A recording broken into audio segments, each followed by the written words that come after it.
এখন এই ছবি তোলা মানে যদি সে শিবির হয়ে যায় তাহলে তো এটা একটা ধরনের হিপোক্রেসি। এবং এই ধরনের ফ্রেমিংয়ের রাজনীতি, এই ধরনের ভণ্ডামি রাজনীতি আপনারা বন্ধ করেন। যেই ছেলেটা গতকালকে ওই একজন শিক্ষার্থীকে এইভাবে হচ্ছে সে যে শব্দ চয়ন করেছে, ওই ছেলের ফেসবুকে যদি আপনারা যান, ছাত্রদলকে অ্যাপ্রিসিয়েট করে তার অনেকগুলো পোস্ট আছে।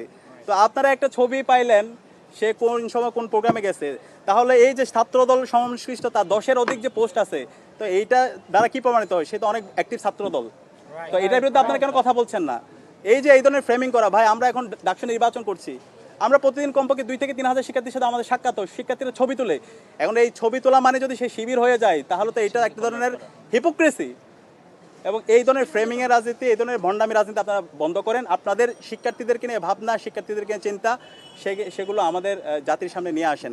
এবং আমরা ঐক্যবদ্ধ শিক্ষার্থী জোটের যে স্বতঃস্ফূর্ত রেসপন্স দেখতে পাচ্ছি, আমরা আশা করি ইনশাআল্লাহ 9 তারিখ ব্যালট বিপ্লব হবে এবং সেই ব্যালট বিপ্লবে ঐক্যবদ্ধ শিক্ষার্থী জোটে আমরা যারা প্রার্থী আছেন সবার ভূমিধ্বজ বিজয় হবে।